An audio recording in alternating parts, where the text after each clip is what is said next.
In a moment, you'll hear James Stewart as the six-shooter. Just one of the many fine programs brought to you Sundays on NBC. Later this evening, listen to the NBC Star Playhouse with one of your favorite stars. Hear Meet the Press, America's #1 newsmaking program. And be sure to keep tuned for the dramatic story of communism in America on Last Man Out. It's a wonderful lineup of great programs, all of them heard only on NBC. James Stewart as the six-shooter.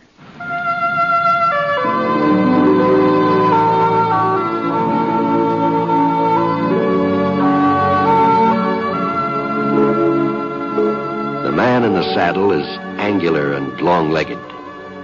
His skin is sun-dyed brown. The gun in his holster is gray steel and rainbow mother of pearl, its handle unmarked. People call them both the six-shooter. The NBC Radio Network presents James Stewart as the six-shooter, a transcribed series of radio dramas based on the life of Britt Ponsett, the Texas plainsman who wandered through the Western Territories, leaving behind a trail of still-remembered legends.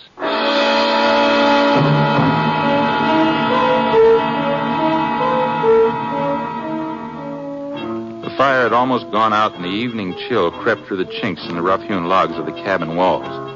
But the man standing at the window made no attempt to stir the embers into flame. Instead, he stared at the graying sky and the purple hills, his eyes constantly narrowing as they tried to penetrate the lengthening shadows. A noise at the door behind him caused the man to spin around. His guns hovered in midair. Who's there? Me, Wilbur.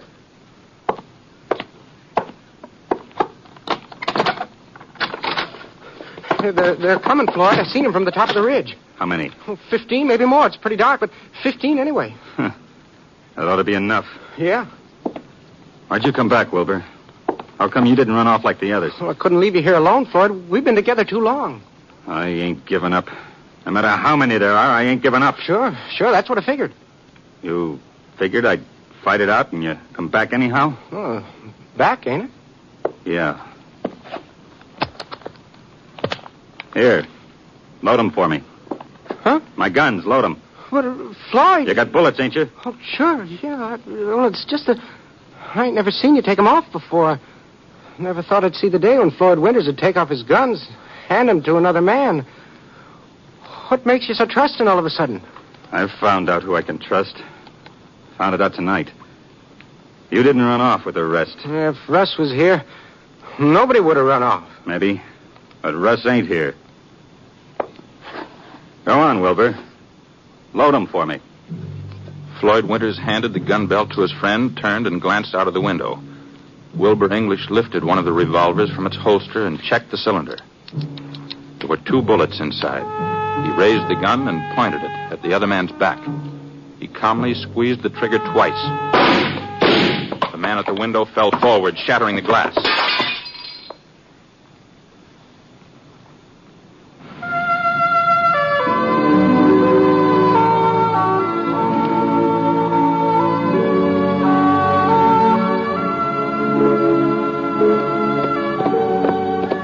I'd spotted the campfire, maybe about 15 minutes back, just before the trail swung down from Yellow Mesa into the canyon. I should have come on it by now. I was pretty sure it was somewhere around along here. But all I could see was just pitch black in every direction. Easy, boy, easy. Whoa. Well, maybe it's just been my imagination. Maybe... No, doggone it. That's smoke, all right. Whoa, Scar. Whoa. I slid out of the saddle and moseyed around for a minute or two. And then I felt something warm through the toe of my boot. It was not just warm either. It was... Well, that fire hadn't been out very long. Somebody had just finished burying it under a pile of dirt and sand. So I walked... Get him up, Russ. Hi. What? Hi, I said. I ain't bluffing. You ought to know that. Okay. But there's just one thing... Don't turn around. Don't try nothing fancy, neither. You alone? Yeah, I'm alone. But wasn't very smart, Russ. Now, look, mister, I don't happen to be Russ, whoever he is. You think I don't recognize you? You think I don't know you've been after me ever since it happened? Now, all I'm I saying felt you. Out there in the dark, I felt you coming closer and closer. And so I built this here fire and waited, and then I put it out just before you got here. Figured you'd get curious and stop. I figured I'd have the draw on you. No, just listen to me, I ain't will afraid you? to kill you, Russ. I ain't afraid to kill anybody now. You should have realized that. You should have realized that anybody else would be easy. After Floyd, even you, Russ, you're going to be easy. Yeah. I never have believed in trying to get off a shot when another man has the draw, but the way things were going, it looked like I had to risk it. There just didn't seem to be any way of reasoning with him and making him understand who I was. I heard him take another step. I went down on one knee and twisted around, grabbed my gun. Its shot just skimmed across the part in my hair. Thought it looked like I'd managed to do a little better than that. I heard his gun skid out of his hand, and he went over backwards. He didn't fall, though. He just sat down with a thud. And he stayed that way, sitting there in a heap, just staring at the ground. I picked up his gun and moved in close. It was pretty dark, but I could make out a little fella, short, clumpish, with a kind of a white face. He kept his eyes down, as if he couldn't raise his head, and as if he just didn't want to bring himself to look at me. Go on, Rusky. You get it over with. Don't make me wait. Don't make me beg. No, wouldn't do no good. Whatever I said, whatever I told you, wouldn't do no good. Please, please get it over. I was quick with Floyd. He never knew a thing, never knew what hit him. I swear. Don't just keep me sitting here waiting. Don't do that. You better tie something around that hand. Huh? What? Now, use your handkerchief or a piece of shirt tail or something. Why, you really ain't Russ. I tried to tell you that before. Oh, but I thought from where you were standing, where you looked just... Oh, I don't know. I was certain... I don't see how I could have been wrong. Well, you sure were, mister. Well, he must still be around here somewhere. He must still be following me. Now, I've been on this trail all day. I haven't seen a single soul but you. No? You ain't lying to me. Oh, well, why should I lie to you? Well, I didn't mean that. No, don't pay no attention to me. I'm kind of upset. Yeah. Well, go on. Do something about that hand. Oh, sure. It ain't hurt bad. The bullet just went through fatty part. Mm-hmm. Well, the next time you try to shoot somebody, you might find out who it is. Oh, I'm awful sorry. I'll be more careful. Yeah. My name's Jones. Warren Jones. Is that so? Yeah. What's yours, mister? Ponsett. Britt Ponsett. The six-shooter? Yeah, some folks say that. My name's Ponsett. Oh, no wonder you were so handy with a gun. Well, I sure am glad to meet you, Mr. Ponsett. The Jones, you said? Yeah, that's right. Not English? Not Wilbur English? What are you talking about? Well, I thought maybe you made another mistake tonight. Another one? Well, you were wrong about who I was. You sure you're not wrong about who you are, too? Well, I guess it don't do me no good to lie to you. Yeah, you're right. My name is English. Mm-hmm.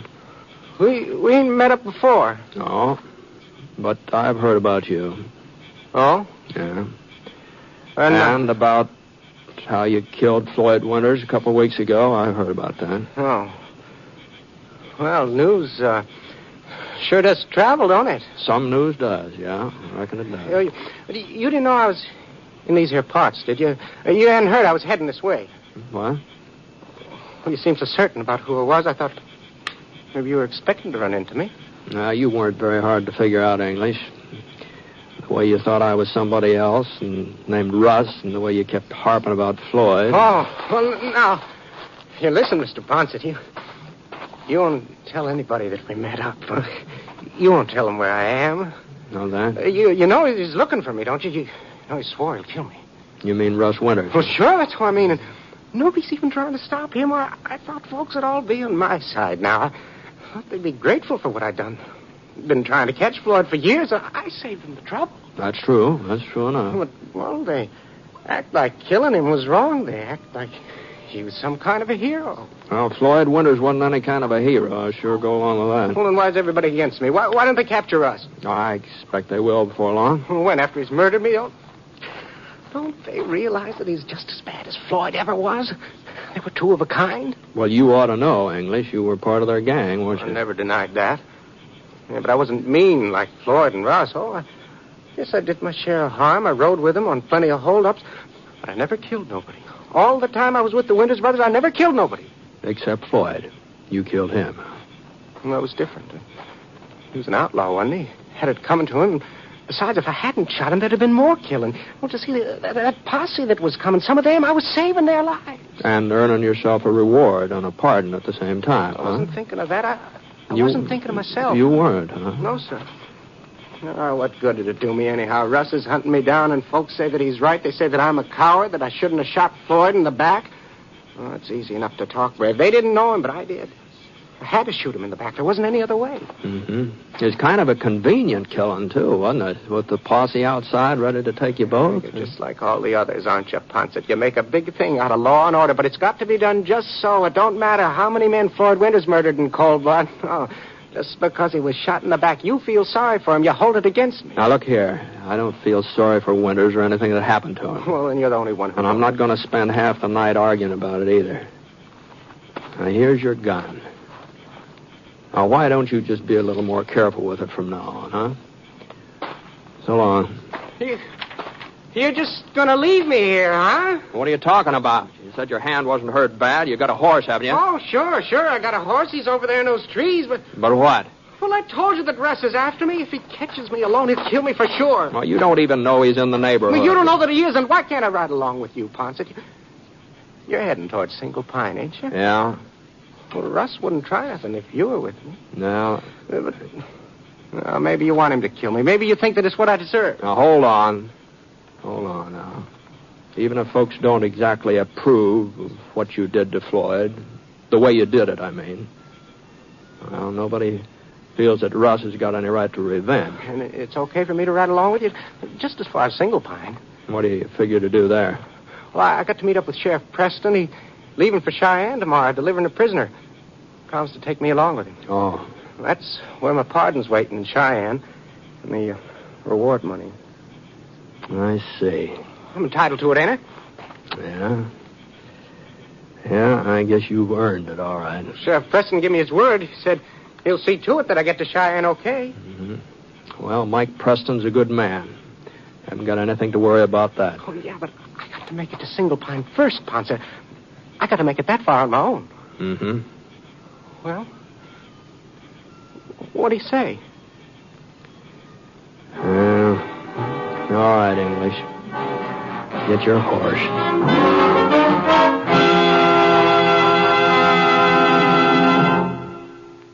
We'll return to James Stewart as the six-shooter in just a moment. It's a strange quirk of human nature, but most of us never think, except in the most abstract way, of an accident ever happening to us. It's always the other fellow who's involved. But nevertheless, accidents go right on happening at an ever-increasing, alarming rate. And it can't always be happening only to the other fellow. For instance, 1 out of 5 families will have a traffic accident this year. Think of that. And how can you be sure you won't be that one? Well, there's one way of piling up some percentages in your favor. A few simple precautions will guarantee better accident odds for your family. For one thing, remember it's not always easy to stop quickly in wet weather. Drive so that you can stop when and if you want to. And always drive with a clean, clear windshield. There are a great many safety precautions, and for the most part, it's simply a matter of applying common sense to driving. Just remember to drive as if your life depended on it, because it does.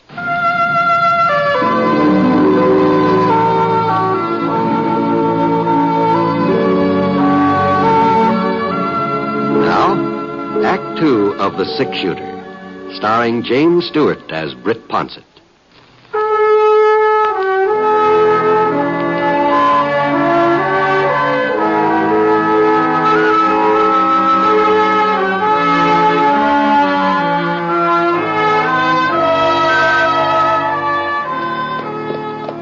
Well, we we rode on through most of the night, Wilbur, English, and me. Along about 11 o'clock, we stopped to rest, but Wilbur was so doggone nervous and skittery, I just couldn't get any sleep, so we started off again. Must have been about noon when we finally hit Single Pine. The main street wasn't very crowded, a couple of wagons, 2 or 3 ladies in the mercantile, and old Judge Hendricks sunning himself in front of the livery stable. Everything seemed pretty normal, just about what you'd expect on a Tuesday. But that didn't keep Wilbur from looking back over his shoulder every once in a while like he thought somebody was getting ready to put a bullet in the nape of his neck. We headed over to the hitching rail in front of Sheriff Preston's office and pulled up. Who's going? Whoa. Come on. Well, here we are. Yeah. Thank you, Ponce. Enough to thank me for. I didn't do anything. Well, you never know what might have happened if you had... What's the matter, anything? That fellow standing there in the shade beside that store. What about him? Well, I can't make him out, not real clear, but he does sort of look like Russ. It does, huh? He looks a whole lot more like Ben Fletcher. That happens to be his hardware store he's leaning up against, too. Oh. Now, come on. Let's get inside.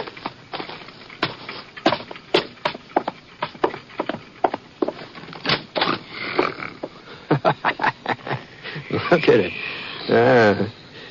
Sounds like he's asleep, doesn't it? That's a fine way for a sheriff to be acting. Suppose that had been Russ Winters out there just now. Well, it wasn't. And this isn't Sheriff Preston either. What?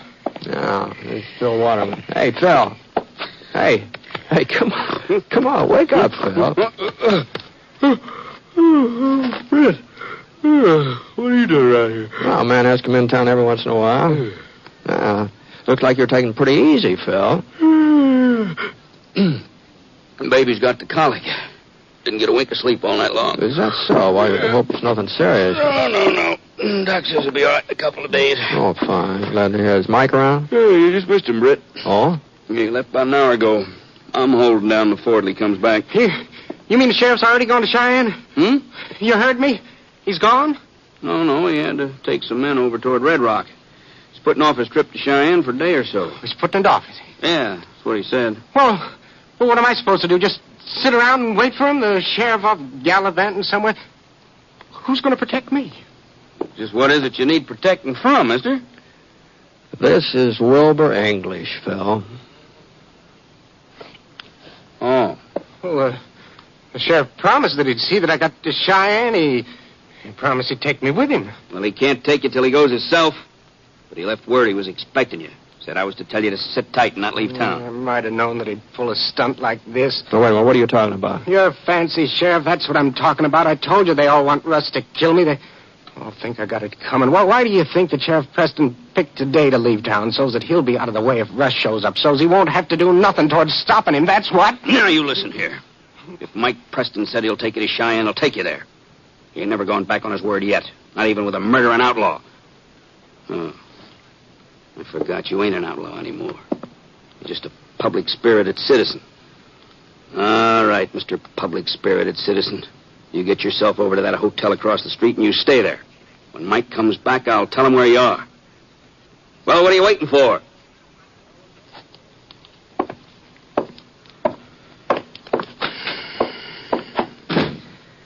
How in thunder did you happen to come into town with him? Oh, we met up accidentally last night. He seemed kind of anxious for company. Funny, ain't it? The way you feel about a man like that? Well, getting rid of Floyd Winters was a blessing. Ain't no doubt about it. And I guess we all owe English something for killing him. If he hadn't done it when he did, nobody knows how many other men would have been shot. Yeah, that's true. Yeah, but somehow, well, in spite of all that, it's pretty hard to like English very much, ain't it? Yeah, it seems like it's darn near impossible, doesn't it, Phil?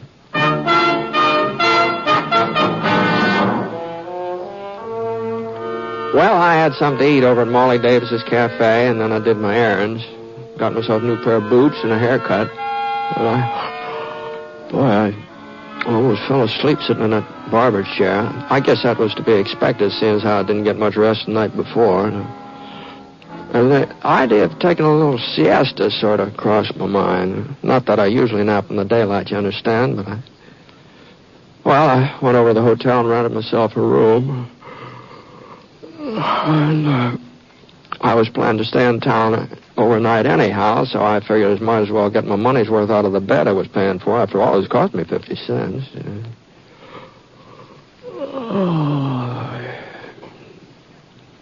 Must have been about 4:15 when I heard somebody pounding at the door. Yeah?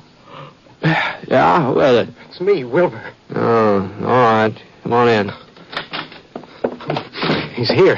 He's in Single Pine. What are you talking about? Didn't you hear what I said? Russ Winters is here in Single Pine right now. He's here this afternoon. No, take it easy, English. You got to help me get away, Ponset. You got to.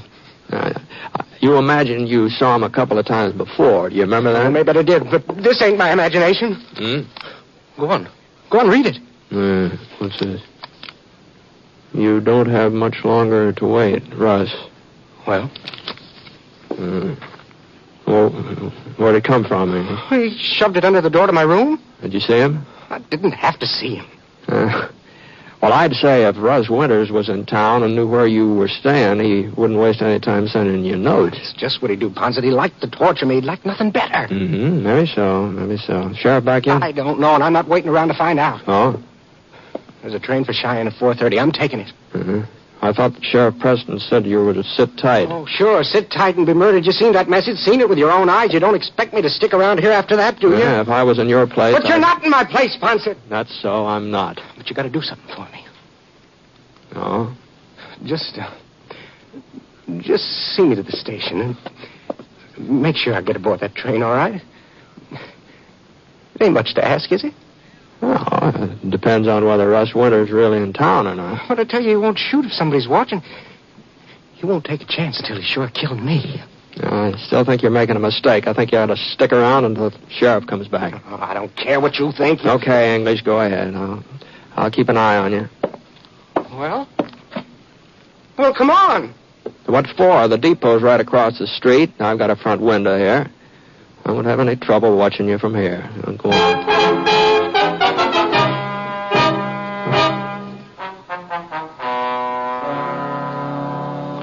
Well, the train pulled in right on time, 4:30. I saw Wilbur English climb aboard. As far as I could tell, he was the only passenger getting on Single Pine. I looked up and down the street. Nobody seemed to be paying any attention to him one way or the other. I figured that'd be about the last we'd see of him. As soon as he collected his reward money, he'd probably head east. Back there, he could stay out of Russ Winter's way. And Russ he'd be captured sooner or later, just a question of time. The only thing that puzzled me was that note English had found. I thought maybe I ought to tell Phil Waterman about it, so I walked over to the sheriff's office. Might have known it. So that's what they were up to, those little devils. Was that? The McPherson kids. I went over to the hotel to see if English got a room all right. He was sort of my responsibility as long as Mike was out of town. Yeah, sure. Well, just as I got to the top of the stairs, I saw Sandy McPherson's two boys standing outside English's room. They ran off just as soon as I spotted them, so I figured they'd been doing something they shouldn't. Oh. Well, you think it was a couple of kids put that note under the door? Well, must have been. Oh, I'll be darned. Yeah, they probably heard he was in town, maybe even recognized him going into the hotel. Yeah? I guess they thought they'd give him a little scare. You know, English isn't very popular even with the kids, Brett. Yeah, I know that. They made up a song about him. And how he killed Floyd Winters. Is that so? Sure. First thing you know, folks will be forgetting that Winters was an outlaw and a murderer. They'll just remember that he was shot in the back by one of his own men. And they'll say that was wrong. And they'll feel sorry for him. And we'll have Wilbur English to thank for that, too. Maybe that's why I ain't so sure he done us any favors. No matter how you look at it. Say, isn't that Mike pulling up over there? Yeah. He must have been doing some fast traveling. Look at the foam on that Pinto's flanks. Wonder how he made it. Oh, hello, Mike. Howdy, Britt. Britt, what are you doing here? I was passing the time of day. Oh? Everything all right, Sheriff? Yeah, it's pretty good, Phil, pretty good. I thought we were going to get Russ Winters this afternoon, but he slipped through our fingers again. You mean Russ was really in the neighborhood here? Well, not exactly, Britt. Not exactly. Closest he got was about 15 miles east. I heard he was heading our way, though, so I took some of the boys out to see if we couldn't bring him in. We picked up his trail, too, and we were gaining on him, but he hightailed it into Red Rock and grabbed the train just as it was about to pull out. Depot agent remembered him, description and all. I telegraphed ahead they'll be waiting for him in Cheyenne when he gets there. He took the Cheyenne train? Union Pacific Express. You know, Britt. One leaves here at 4:30. Yeah. Uh-huh. Yeah, I know.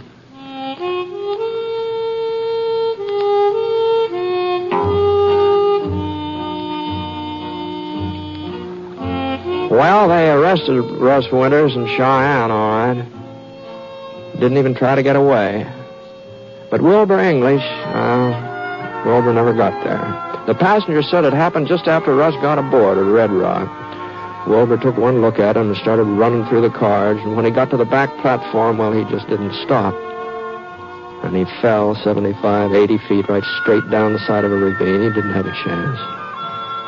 The funny thing was that the folks who saw it, they said that Russ Winters hadn't made a move toward him. Not a move.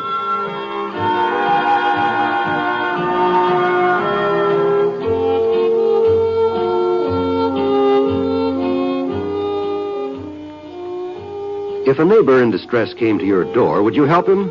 Of course you would. But not everyone who needs help can come to you personally. It may be a flood victim in Ohio, the victim of an earthquake in California, of a hurricane in Texas. Or it might be your boy, or your neighbor's boy in Korea, needing an emergency furlough to come home. Disaster can strike in many places and for as many reasons. And when it does strike, even though you might not be there to help in person, you can help through your Red Cross. That's why the Red Cross volunteer calls on you. He calls in the name of the helpless and injured, of the little girl who needs blood to save her life, of the serviceman who must fly to the bedside of his dangerously ill parent or child. When you join the Red Cross, you help them all wherever they may be, just as surely as if you had extended a helping hand in person. So when the Red Cross volunteer comes to your door, meet him with a smile and answer the call. Join and serve, and wear your Red Cross button proudly. It means that in any emergency, in any disaster, you are there serving humanity.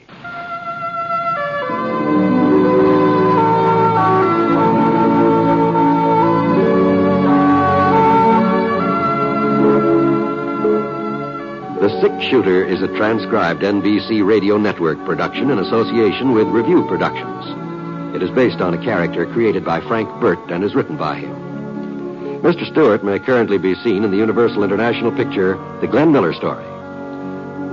Others in the cast were Frank Gerstle as Floyd Winters, Herb Vigran as Phil Waterman, Barney Phillips as Mike Preston, and Paul Richards as Wilbur English. Special music for this program was by Basil Adlam, and the entire production is under the direction of Jack Johnstone. All characters and incidents were fictitious, and any resemblance to actual characters or incidents is purely coincidental. By the way, you'll be interested in knowing the Six Shooter has been chosen for broadcast to our men overseas through the facilities of the Armed Forces Radio Services. This is John Wall speaking.